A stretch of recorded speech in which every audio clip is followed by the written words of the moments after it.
Hello student, I am Anu. Welcome my class. और आप देख रहे हैं अनुटेक एजुकेशन। हमारे चैनल का नाम है अनुटेक एजुकेशन और मैं अनुटेक एजुकेशन में आपका बहुत बहुत स्वागत करती हूँ। ठीक है, हम लोगों ने पिछली क्लास में प्रेजेंट सिंपल के बारे में देख चुके थे, है ना। अब हम बात करेंगे आज सारे कॉन्टिन्यूस के बारे में। प्रेजेंट का कॉन्टिन्यूस, पास्ट का कॉन्टिन्यूस और फ्यूचर का कॉन्टिन्यूस। इससे एग्जाम में क्वेश्चन बहुत कम बनते हैं, लेकिन फिर भी हम इसके बारे में भी बात करेंगे। यदि क्वेश्चन आया तो हमें इसके बारे में पता रहना चाहिए, है ना। सबसे ज्यादा क्वेश्चन बनते हैं प्रेजेंट सिंपल से देखेंगे हम, उसके बाद पास्ट से देखेंगे, लेकिन प्रेजेंट सिंपल, पास्ट सिंपल और फ्यूचर सिंपल से। ठीक है, फिर इनके परफेक्ट से भी बनते हैं, लेकिन तीनों के कॉन्टिन्यूस से बहुत कम क्वेश्चन बनते हैं, ना। इसीलिए हम लोग इसका थोड़ा सा बेसिक देख लेते हैं, क्योंकि अभी तक मैंने देखा तो मुझे समझ में ऐसा कुछ आया नहीं है कि यहाँ से क्वेश्चन आया है। मैंने काफी सारे एग्जाम के क्वेश्चन भी देखा है, तो इससे बहुत कम कंडीशन में क्वेश्चन पूछे जाते हैं, लेकिन हमें तो पूरा पढ़ना है ना। तो चलिए हम देखते हैं प्रेजेंट कंटिन्यूअस, पास्ट कंटिन्यूअस और फ्यूचर कंटिन्यूअस के बारे में। ठीक है, तो कंटिन्यूअस टेंस को प्रोग्रेसिव भी कहा जाता है। तो हमें थोड़ी बहुत वर्बों का नॉलेज होना चाहिए। प्रेजेंट कंटिन्यूअस की वर्ब कौन कौन सी होती है। ठीक है, is am are plus ING, past की होती है वॉज वर्ब प्लस आईएनजी और फ्यूचर की होती है shall will be plus ING. यदि आपको ऐसा किसी भी सेंटेंस में दिखता है इज एम आर के साथ आईएनजी, तो आप उसकी पहचान कर सकते हैं कि यह प्रेजेंट कंटिन्यूअस है। वाज वर्ब के साथ आईएनजी दिया था तो पास्ट की है, और शैल विल के साथ में जैसे विल बी आईएनजी या शैल बी आईएनजी दिया है, तो आप इसको पहचान कर सकते हैं कि ये कॉन्टिन्यूअस टेंस है, वो भी कौन सा, फ्यूचर का। ठीक है ना। तो अब हमें सिर्फ थोड़े फॉर्मूले याद रखना पड़ेगा, क्योंकि हमें कभी भी इसकी जरूरत पड़ सकती है। तो हमने प्रेजेंट सिंपल में क्या क्या देखा था, जनरल फैक्ट, यूनिवर्सल फैक्ट देखे थे, कुछ कुछ कीवर्डों के माध्यम से ही हम लोगों ने किया था, है ना। और कुछ हम लोगों ने जीरो कंडीशन, रियल कंडीशन, कुछ हैबिट्स देखा था, है ना, जैसे सेल्डम, नेवर है, और बहुत सारी मैंने आप लोगों को बताई थी। एवरी मंथ, एवरी ईयर है, एवरी डेज है ना। इस टाइप की मैंने बहुत सारी आप लोगों को कीवर्ड बताई थी। तो उन कीवर्डों के माध्यम से हम प्रेजेंट सिंपल की पहचान कर रहे थे, है ना। फिर मैंने आप लोगों को डूडस के बारे में भी बताई थी। डूडस और डिड का प्रयोग स्टोरी के माध्यम से बहुत ही आसान तरीके से बताई थी, आप शायद कभी भूल नहीं पाएंगे डूडस और डिड के प्रयोग को। ठीक है, तो उस वीडियोस को जरूर देखिएगा, डूडस और डिड का प्रयोग, क्योंकि अधिकांश स्टूडेंटों को नेगेटिव बनाने में बहुत प्रॉब्लम होती है। नेगेटिव सिर्फ नॉट लगाकर ही बनाया नहीं जाता, उसका भी एक लॉजिक होता है। ठीक है ना। तो चलिए अब हम लोग देखते हैं इनके क्वेश्चन किस टाइप के बनते हैं ना। अब हम लोगों ने बात तो कर ली है, फिर हमें पास्ट के बारे में भी देखना है, तो हम सभी के कंटिन्यूस को एक साथ देख लेते हैं। ओके,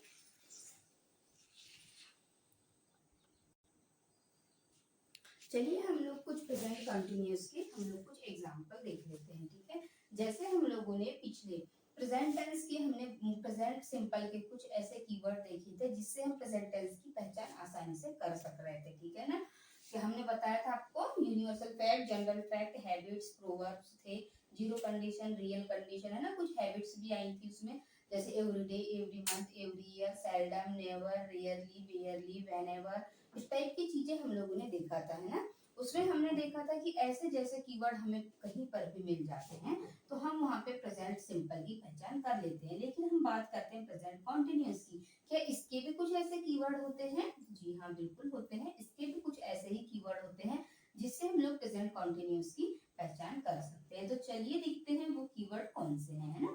तो अगर यदि किसी सेंटेंस में नाउ लिखा आता है, एट द मोमेंट लिखा मिल जाए, या टुडे लिखा मिल जाए, या दिस वीक लिखा मिल जाए, ठीक है, आप लोगों को जैसे नाउ मतलब अभी जो चीज हो रही है ना, हम क्या कर रहे हैं, अभी हम पढ़ा रहे हैं। और कंटिन्यूअस की यही पहचान होती है, रहा रही रहे, है ना। तो क्या हो रहा है अभी, जस्ट नाउ, अभी क्या हो रहा है कि हम पढ़ा रहे हैं आपको, है ना। एट द मोमेंट मतलब हम कहाँ कौन सा काम कर रहे हैं, मतलब हमारी क्या मूवमेंट हो रही है कि हम घर में कोई काम कर रहे हैं या जो भी चीज कर रहे हैं, एट द मोमेंट ना, वो किसी भी प्रकार की, या हम कहीं गए हैं तो वहां किसी काम को कर रहे हैं। टुडे मतलब आज की बात करें, तो इसमें हमने जो पिछले वीडियो में प्रेजेंट सिंपल में देखा था कि उसमें क्या हो रहा था, every day, every month, every year आ रहा था। ठीक है ना, प्रत्येक की बात हो रही थी। लेकिन यहाँ पे जो आज की कंटिन्यूटी है ना, प्रेजेंट की भी और कंटिन्यूस की भी, मतलब प्रेजेंट भी होना चाहिए और कंटिन्यू भी होना चाहिए किसी भी चीज को। तो टुडे दिस वीक मतलब हम इस वीक में क्या कर रहे हैं, है ना, ये सारी चीजें इसमें दिया रहेगा। तो ये कीवर्ड से आप लोगों को इस टेंस की पहचान करना है।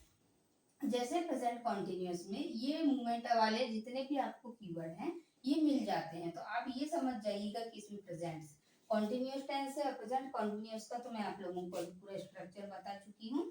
फॉर्मूला की क्या होता है, is am are I N G. ठीक है, तो चलिए एक इसका क्वेश्चन देख लेते हैं। जैसे आई एम ड्रिंकिंग टी, ठीक है, तो is am are I N G जुड़ रहा है इसमें, ठीक है ना, इज एम आर और आई एन जी। तो हमने यहाँ पे आई के साथ एम का प्रयोग किया है, ठीक है, और आई एन जी मतलब मेन वर्ब में आई एन जी जुड़ा ड्रिंकिंग है, तो ये हो गया हमारा is am are I N G मतलब आई एम ड्रिंकिंग। बहुत से लोगों का कहना है कि आई सिंगुलर में आता है, क्योंकि उन लोगों को आई के सारे कॉन्सेप्ट नहीं पता है, ठीक है ना। मैंने अधिकांश किसी ने कहा था कि बोले आई तो सिंगुलर में आता है, आई प्लूरल में कभी भी नहीं आता। तो हम भी नहीं कह रहे हैं कि आई सिंगुलर में नहीं आता है, आई सिंगुलर में भी जाता है, लेकिन ये है प्लूरल का ही एक पार्ट। लेकिन जब जरूरत पड़ती है तो ये सिंगुलर में भी चले जाता है, और इसकी मैंने आप लोगों को कंडीशंस बता चुकी हूँ पहले, है ना। हमने स्कूल में कुछ अलग कॉन्सेप्ट पढ़ा था, उसमें क्या होता था, नॉर्मली हम सिर्फ सब्जेक्ट का ज्ञान ले लेते थे और थोड़ा सा वर्ब का ज्ञान ले लेते थे, तो हमें आधा अधूरा ही पता होता था। लेकिन जब उस चीज को आप डीपली पढ़ेंगे, है ना, एकदम छोटी से छोटी चीजों को पढ़ेंगे, तो आपको ये पता चलेगा कि आई कब कब सिंगुलर में जाता है और कब कब प्लूरल में। तो आप इसके नियमों को जरूर देखिएगा, ठीक है ना। ये मैंने आपको सब्जेक्ट वर्ब एग्रीमेंट के पहले वीडियो में बता रखा है कि आई हमेशा प्लूरल के साथ जाता है, और हम सिंगुलर में भी आता है, लेकिन कब कब आता है उसकी कंडीशंस है, ठीक है ना। तो आप कंडीशंस देखिएगा, मतलब हम पहले ही ये नहीं कह सकते कि आई प्लूरल में नहीं आता, आई सिंगुलर में ही आता है, ठीक है। तो चलिए अब हम देखते हैं आई एम ड्रिंकिंग टी, हमने कोई एक ऐसा एग्जांपल मिल गया हमें। फिर सेकंड एग्जांपल है he is working at the home. अभी मैंने आपको बताई यदि किसी सेंटेंस में एट द मोमेंट लिखा आ जाता है, ठीक है, तो वैसे ही यहाँ देखिए ही इज वर्किंग, यहाँ एस एट द होम मतलब कोई भी मूवमेंट हो सकती है, जैसे यहाँ होम में हो रही है, जैसे यहाँ हॉस्पिटल भी आ सकता है होम की जगह, है ना, जैसे यहाँ गार्डन आ सकता है, मतलब कोई भी मूवमेंट, लेकिन एट द मोमेंट होना चाहिए। तो he is working at the home, ठीक है, ये एक कीवर्ड हमें मिल गया। अब हम इसका नेगेटिव भी बना सकते हैं, नेगेटिव भी बनाना बहुत आसान है, ठीक है। देखिए मैंने आपको बताया था कि हेल्पिंग वर्ब और मेन वर्ब के बीच में दोनों की हम शादी करा देते हैं ना। हमने इससे पिछले वीडियो में मैंने आप लोगों को बताई थी कि डू डस के प्रयोग में मैंने आपको ये सारा कॉन्सेप्ट क्लियर कराया है कि इसमें एक नॉट नाम के बंधन से इनकी हम शादी करा देते हैं। तो बहुत सिंपल है, ही इज बीच में नॉट लगा देंगे, वर्किंग एट द होम, ठीक है ना। अब हम देखेंगे कई बार क्या होता है कि यहाँ पे डायरेक्ट मेन वर्ब दी होती है ना, हेल्पिंग वर्ब नहीं दी होती, तो उस कंडीशन में अब हम क्या करेंगे, उस कंडीशन में तो हमें नहीं बन पाएगा ना नेगेटिव बनाना, क्योंकि अब बहुत से लोग तो बहुत वो बोलते हैं कि नहीं यार हमें तो नेगेटिव बनाना आ जाता है, बस नोट लगा तो बन गए नेगेटिव। लेकिन नेगेटिव के साथ भी बहुत सी कंडीशंस को फेस करना पड़ता है। यदि हमको डायरेक्ट मेन वर्ब दी जाती है तो हमें ये तो पता होना चाहिए ना कि इसमें अब हम डू डज और डिड का प्रयोग करेंगे। तो उस चीज का नॉलेज के लिए आप डू डज और डिड वाले इससे पहले की क्लास को जरूर देखिएगा। तो ये तो थे हमारे प्रेजेंट कॉन्टिन्यूअस के कुछ एग्जाम्पल। अब हम लोग देखते हैं कुछ पास्ट कंटिन्यूअस के हैं। मैं आप लोगों को एक साथ प्रेजेंट पास्ट फ्यूचर के सारे एग्जाम्पल करवा रही हूँ। चलिए अब हम लोग अभी हमने प्रेजेंट कंटिन्यूअस के बारे में बात कर चुके थे, अब हम बात करेंगे पास्ट कंटिन्यूअस के बारे में, ठीक है ना, कि पास्ट कंटिन्यूअस में आखिर ऐसी किस किस पहचान से हम इस टेंस की पहचान कर सकते हैं, ठीक है, मतलब किन किन कीवर्ड से, है ना, पास्ट कंटिन्यूअस में किन किन कीवर्ड्स के माध्यम से हम इस टेंस की पहचान कर सकते हैं, ठीक है ना। इससे पहले की क्लास में हम लोग देख चुके थे कि वाइल के कॉन्सेप्ट भी मैंने आप लोगों को पास्ट में बता चुकी थी, जैसे मैंने पास्ट सिंपल के बारे में बताया था। उसी प्रकार हम देखेंगे कुछ नए से कीवर्ड, जैसे वैन, वैन के बारे में हम पहले ही बात कर चुके हैं। तो अब इनके एग्जाम्पल में आखिर इनके क्वेश्चन बनते कैसे हैं, ठीक है, एग्जाम्पल बनते कैसे हैं, तो ये भी एग्जाम के ही क्वेश्चन है। तो चलिए हम एग्जाम के क्वेश्चनों को सॉल्व कर लेते हैं कि क्या दिया है हमारे साथ, ठीक है। They were drinking coffee when I arrived. अभी आपको कुछ भी समझ में नहीं आ रहा होगा, लेकिन मैं आप लोगों को बता रही हूँ, जैसे मैंने आपको इससे पिछली क्लास में वैन का एक कॉन्सेप्ट बताया था, ठीक है ना, पास्ट सिंपल का एक, इससे पहले जो हमारी क्लास हुई थी उसमें मैंने आपको बताया था कि वैन के साथ में हमेशा या जब भी किसी सेंटेंस में आपको वैन लिखा मिलता है तो इधर वर्ब की सेकंड फॉर्म आती है हमेशा, और इधर देखेंगे तो हम इधर वॉज वर्ब आईएनजी आता है, ठीक है ना, ये वॉज वर्ब आईएनजी आता है, ठीक है। एक कॉन्सेप्ट मैंने इसकी तरह ही यहाँ आपको याद होगा शायद, व्हेन वर्ब की सेकंड फॉर्म और इस तरफ आता है वॉज वर्ब आईएनजी, ठीक है ना। स्पेस प्रॉब्लम, इसीलिए मैं आप लोगों को ऐसे बता रही हूँ। मैंने आप लोगों को इसका पूरा स्ट्रक्चर पास्ट सिंपल में ही बता चुका था, ठीक है ना। तो जैसे हमने किसी भी सेंटेंस में व्हेन लिखा और यदि इस तरफ सेकंड फॉर्म दी है तो हमें इस तरफ वॉज वर्ब आईएनजी लगाना है, ठीक है। अब हमने यहाँ पे वॉज क्यों नहीं लगाया, क्योंकि दे मतलब ये तो एक प्लूरल सब्जेक्ट था ना, और प्लूरल सब्जेक्ट के साथ हमें प्लूरल वर्ब लगती है, इसलिए हमने वर्ब आईएनजी लिखा है यहाँ पे, ठीक है।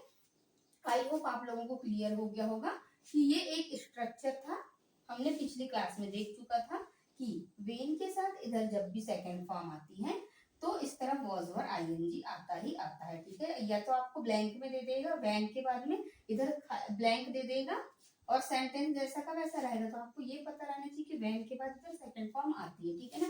इन कीवर्डों के माध्यम से ही हम पास्ट कंटिन्यूअस टेंस की पहचान कर सकते हैं। जैसे अभी हमने थोड़ी देर पहले प्रेजेंट कंटिन्यूअस के बारे में देखा था ना, हमारा I was watching football match on TV when he called, मैं क्या कर रहा था, टीवी पर फुटबॉल देख रहा था जब आपने मुझे बुलाया, ठीक है। तो हमें किसी भी सेंटेंस की हिंदी बिल्कुल भी नहीं करनी है। क्यों नहीं करनी, क्योंकि यदि हम हिंदी पे जाते हैं तो बहुत गलत हो जाता है। ऐसे ही तो होता था हम लोगों के साथ जनरली, स्कूल में भी हम लोग क्या करते थे, बस राम खेल रहा है, मैं कल नहीं आऊंगा, बस वही हिंदी और स्ट्रक्चर जमाते जमाते तो हमें पूरी टेंशन लगने लग गई थी गाइस। लेकिन अब हम लोग वैसा बिल्कुल नहीं करने वाले हैं ना, हम सिर्फ कीवर्डों को पकड़ेंगे, एक चाबी को पकड़े हमने, और बिल्कुल की अगर हमें पकड़ में आती है तो हमें थोड़ा सा रूल्स पता करके हम उसको आसानी से पहचान सकते हैं। मैंने आपको पहले भी बता चुका है कि मैं आप लोगों को स्ट्रक्चर बेस्ड टेंस बिल्कुल नहीं पढ़ाने वाली हूँ, ठीक है। क्योंकि अब हम उस रूल्स रेगुलेशन के अकॉर्डिंग नहीं पढ़ेंगे जहाँ बिल्कुल structure, subject plus verb plus इस टाइप की बहुत सी चीजों को हमें याद करना पड़ता था, वैसा हम बिल्कुल नहीं करेंगे। सिंपल सा लॉजिक है, वैन देखा, वैन की इस तरफ सेकंड फॉर्म देखा तो हमें डायरेक्ट इस तरह वॉज पर आईएनजी लगा देना है, ठीक है। अब वॉज आई के साथ वॉज भी आता है और आई के साथ वर्ब भी आता है, लेकिन किन कंडीशनों में आता है ये तो हम पहले ही बात कर चुके हैं ना। आई सिंगुलर में भी जाता है और प्लूरल में भी जाता है, लेकिन कब प्लूरल में जाता है कि जब ये इफ के साथ यदि आई दिया होता है तो उस कंडीशन में हम वर्ब को सेलेक्ट करते हैं ना, इसीलिए ये पार्शियली होता है, दोनों तरफ चले जाता है। वैसे तो जनरली आई के साथ वॉज का ही प्रयोग किया जाता है, ठीक है ना। तो अब हम देखेंगे अगला एग्जांपल। हमने देख लिया व्हेन के बाद सेकंड फॉर्म इस तरह वॉज वर्ब आईएनजी, और वॉज वर्ब आईएनजी हमारे सब्जेक्ट को देखकर लगाना है। सब्जेक्ट यदि प्लूरल है तो प्लूरल वर्ब, यदि सब्जेक्ट सिंगुलर है तो सिंगुलर वर्ब, ठीक है ना। लेकिन यदि इफ के साथ आई दिया हुआ है, इमेजिनरी कंडीशन में मैं आपको पूरा इसका डिटेल समझाऊंगी। इफ के साथ यदि आई दिया है तो वहां पे वर्ब का प्रयोग किया जाता है, ठीक है। अब हम अगला सेंटेंस देखते हैं, what were you doing at this time या और यस्टरडे।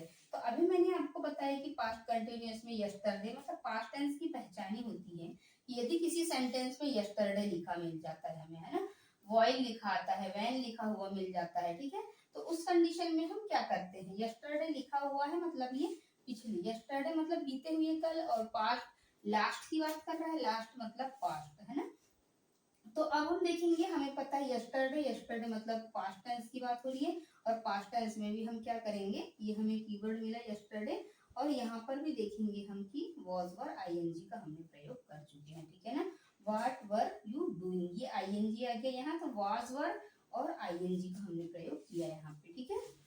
क्योंकि वॉज है ना वो पास्ट कॉन्टिन्यूअस की पहचान होती है, ठीक है ना। मैंने आपको इससे पहले क्लास चालू होने से पहले पूरा बता चुकी थी कि किसके साथ में कौन सी वर्ब लगती है। तो यस्टरडे है, यस्टरडे हमारा कीवर्ड पास्ट को शो करता है, और पास्ट के साथ हमेशा वाज वर्ब आईएनजी का प्रयोग किया जाता है, ठीक है। अगला सेंटेंस देखते हैं, John was reading an English book, फिर यहाँ पे वाइल आ गया है ना। अभी तो हमने वैन की बात किया था, तो वाइल का भी एक न्यू कॉन्सेप्ट होता है, ठीक है।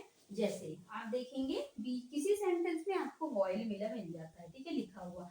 यदि किसी भी सेंटेंस में आपको वाइल लिखा मिलता है तो आप देखेंगे कि उसके लास्ट में भी वॉज वर्ब आईएनजी मिलेगा आपको, और उसके फर्स्ट में भी मिलेगा, मतलब इस तरफ भी वॉज वर्ब आईएनजी, इस तरफ भी वॉज वर्ब आईएनजी, और बीच में वॉइल। तो चलिए इसका भी कॉन्सेप्ट देख लेते हैं।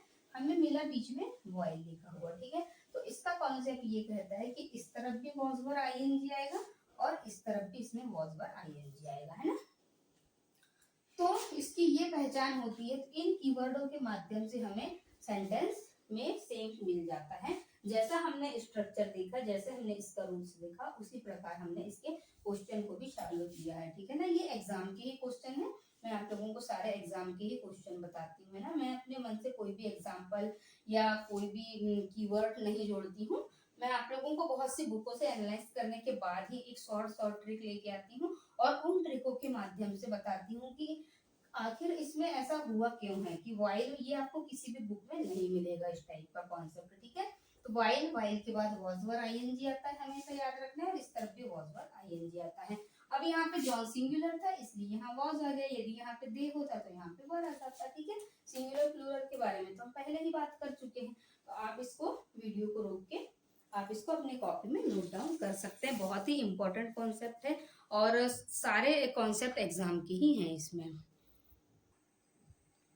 आप लोग इस स्ट्रक्चर को अपनी कॉपी में नोट डाउन कर सकते हैं। अब आप सोच रहे हैं कि ये क्या नया लेके आए हैं ना। तो नए नए हमें कॉन्सेप्ट लेके आना पड़ता है क्योंकि आप लोगों को स्ट्रक्चर याद नहीं होते हैं। और वही चुका चुकी चुके रहा रही रहे से मैं यदि टेंस पढ़ाती हूँ तो आप लोगों को बिल्कुल भी समझ में नहीं आता। इसलिए मुझे नए नए तरीके, एकदम यूनिक कंटेंट लेकर आना पड़ता है, ठीक है ना। तो चलिए आप इसे नोट डाउन कर लीजिए। अब हम इसके बाद अगला कॉन्सेप्ट देखते हैं। अब हम देखेंगे फ्यूचर कॉन्टिन्यूस को, ठीक है ना। इसमें कुछ भी नहीं है ज्यादा, बस एक ही कीवर्ड हमें याद रखना है, टुमारो, है ना।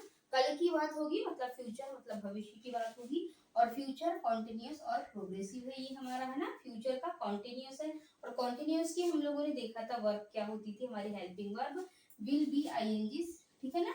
तो विल बी आईएनजी है, ये हमारी कंटिन्यूस की वर्ब हो गई। और इसका एक ही कीवर्ड है जो मेन है, वो है टुमारो, है ना। हम टुमारो से कल मैं ऐसा करूंगा, कल मैं दिल्ली जाऊंगा, कल मैं 10 बार खाना खाऊंगा, कल छुट्टी है मैं दिन भर सोऊंगा, है ना। इस टाइप के जितने भी गा गे गी वाले आते हैं ना, हिंदी में बता रही हूँ मैं आप लोगों को। जैसे इससे पहले मैंने आपको बताया था ना कि गा गे गी वाले जो एग्जाम्पल आते हैं वो हमारे फ्यूचर टेंस में जाते हैं। लेकिन हम हिंदी में तो पढ़ नहीं रहे टेंस, हम इंग्लिश टू इंग्लिश पढ़ रहे हैं ना। तो हम बात करेंगे टुमारो मतलब कल की बात। जैसे टुडे की बात होती है आज, तो प्रेजेंट की बात हो गई, है ना। यस्टरडे की बात हो गई मतलब पास्ट, तो पिछली बात हो गई। यस्टरडे मतलब पास्ट की बात हो गई। और टुमारो बोल रहा है मतलब कल की बात है, तो ये फ्यूचर की बात हो गई। मतलब वर्तमान काल, भूतकाल, भविष्य काल, है ना। इनका हिंदी मीनिंग तो ये होता है। तो ज्यादा इनमें कुछ नहीं। तो आज हम लोगों ने फाइनली देखा प्रेजेंट कॉन्टिन्यूअस, पास्ट कॉन्टिन्यूअस और फ्यूचर कॉन्टिन्यूअस के बारे में, ठीक है। सबसे ज्यादा होता है प्रेजेंट सिंपल में, उसके बाद होता है पास्ट सिंपल में, जिससे एग्जाम में सबसे ज्यादा क्वेश्चन बनते हैं, और परफेक्ट में होता है, ठीक है। तो अब इसके बाद आएगा हमारा परफेक्ट टेंस, है ना। हमने फाइनली तीनों के कॉन्टिन्यूअस को एक साथ ही कवर कर लिए क्योंकि इसमें ज्यादा कुछ था नहीं ऐसा। तो आप लोग क्या प्रेजेंट सिंपल को अच्छे से देखिए, पास्ट सिंपल को और परफेक्ट को, ठीक है। परफेक्ट के भी बहुत इजी कॉन्सेप्ट है। इसी कॉन्सेप्ट के साथ हम लोग परफेक्ट टेंस को भी देखेंगे, ठीक है ना। रिक्वेस्ट करूंगी कि जो भी चैनल पे नए हैं तो प्लीज चैनल को जरूर सब्सक्राइब कर लेना, ताकि मैं प्रतिदिन जो भी क्लास में वीडियोस अपलोड करती हूँ तो आप लोगों को नए नए नोटिफिकेशन मिलते रहें। और बस यही कहूंगी, thanks for watching this video. तब तक के लिए ओके बाय, लेकिन प्लीज सब्सक्राइब जरूर कर लीजिएगा, ओके।